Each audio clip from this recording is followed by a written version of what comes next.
بسم اللہ الرحمن الرحیم۔ ایک دفعہ کیسر روم نے چند سوالات کو لکھ کر مسلمانوں کے خلیفہ حضرت عمر رضی اللہ عنہ کے پاس بھیجے۔ سوالات ایسے تھے کہ جن کا جواب روم میں کسی کے پاس نہ تھا، اور ان سوالات کا مقصد مسلمانوں کو شرمندہ کرنا تھا تاکہ مسلمان اپنے دین سے متنفر ہو جائیں۔ چنانچہ اس وقت مسجد نبوی میں عظیم صحابیوں کی ایک بڑی محفل جمع تھی۔ کیسر روم کا قاصد آیا اور پھر خط پڑھنا شروع کیا۔ بادشاہ روم نے لکھا تھا کہ یہ خط حضرت عمر کے لیے ہے، اور میں نے جو سوالات لکھے ہیں مجھے اس کے تمام جوابات دیں۔ وہ سوالات یہ تھے کہ وہ کون سی چیز ہے جس کو خدا نے تخلیق نہیں کیا؟ وہ کون سی چیز ہے جو اللہ تعالیٰ کے پاس نہیں ہے؟ وہ کون سی چیز ہے جس کا صرف منہ ہی منہ ہے؟ وہ کون سی چیز ہے جس کے صرف پاؤں ہی پاؤں ہیں؟ وہ کون سی چیز ہے جس کی صرف آنکھیں ہی آنکھیں ہیں؟ وہ کون سا بندہ ہے جس کا خاندان نہیں ہے؟ وہ کون سی بے جان چیز ہے جو سانس نہیں لیتی؟ وہ کون سی چیز ہے جس نے ایک مرتبہ پرواز کیا؟ وہ کون سی چیز ہے جس پر صرف ایک بار سورج چمکا؟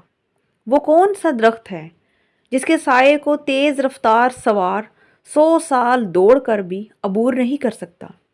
وہ کون سا درخت ہے جو دھوپ اور پانی کا محتاج نہیں؟ جنت کے برتن جن میں مختلف قسم کے کھانے ہوتے ہیں۔ جنتی لوگ ایک دوسرے سے ملتے ہیں۔ دنیا میں اس کی مثال کس طرح کی ہے؟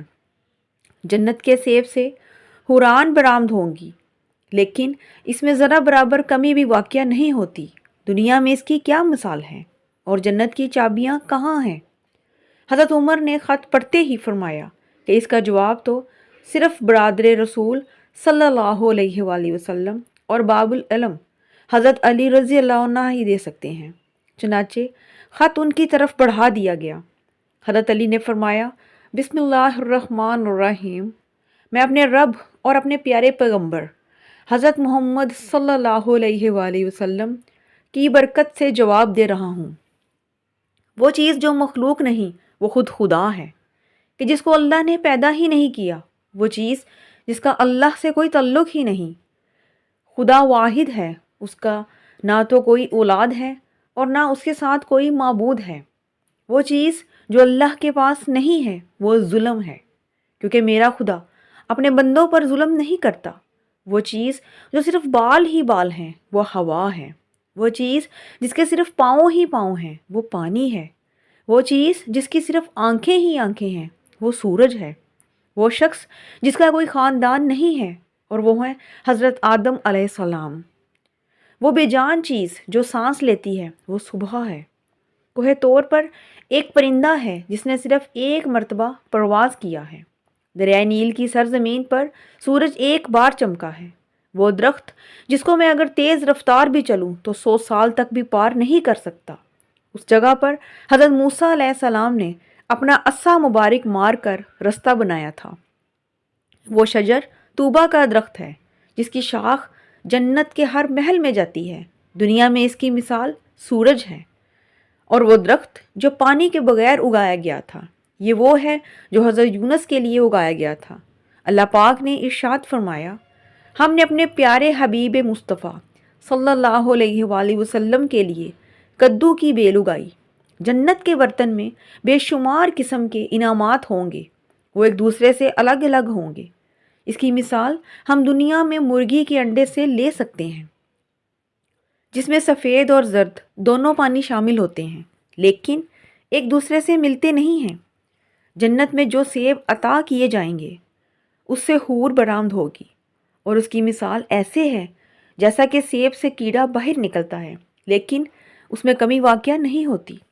وہ چیز جو دنیا میں سب کے لیے برابر ہے، چاہے وہ مومن ہو یا کافر، لیکن آخرت میں وہ صرف مومن کو ہی عطا کی جائے گی، وہ کھجور کا میوہ ہے۔ جنت کی چابیاں کلمہ توحید ہے، لا الہ الا اللہ محمد الرسول اللہ۔ پھر جب وہ خط کیسر روم کو ملا، اس نے خط کو پڑھ کر کہا کہ میرے ان سوالات کے جوابات صرف اور صرف خاندان رسول صلی اللہ علیہ وآلہ وسلم کو ہی مل سکتے ہیں۔ پھر اس نے اپنے ایلچی سے پوچھا کہ یہ جواب کس اعلیٰ ہستی نے دیے ہیں؟ اس نے جواب دیا کہ ان کے سوالات کے جواب مولا علی ابن ابی طالب، جس کو حضرت محمد صلی اللہ علیہ وآلہ وسلم نے علم کا دروازہ کہا ہے۔ یہ خط پڑھنے کے بعد کیسر روم نے حضرت علی رضی اللہ عنہ کو ایک اور خط لکھا اور کہا، مجھے یقین ہو گیا ہے کہ آپ اہل بیت نبوت ہیں اور رسالت کا قیمتی خزانہ ہیں۔ آپ ہی حقیقی شجاعت اور علم کے وارث ہیں۔ کیسر روم نے اپنے خط میں لکھا کہ میری خواہش ہے کہ آپ مجھے مذہب اور دین کی مزید معلومات دیں، اور میں خاص طور پر روح کی وضاحت چاہتا ہوں جس کا ذکر اللہ تعالیٰ نے اپنی کتاب قرآن مجید میں کیا ہے۔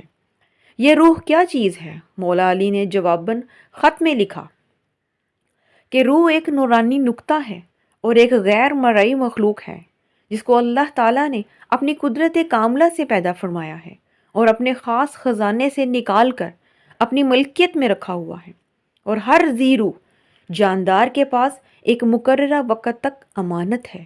جب اس کی مدت مکمل ہوتی ہے تو خدا اسے واپس اپنے پاس بلا لیتا ہے۔ ہماری اللہ سے دعا ہے کہ ہمیں بھی اپنے لیے بہتر راستہ اختیار کرنے کی توفیق عطا فرمائے۔ میرا سنانا اور آپ کا سننا قبول و منظور فرمائے، آمین ثم آمین۔ ویڈیو پسند آئے تو صدقہ جاریہ سمجھ کر شیئر ضرور کیا کریں اور میرے چینل کو سبسکرائب کر دیں۔ شکریہ۔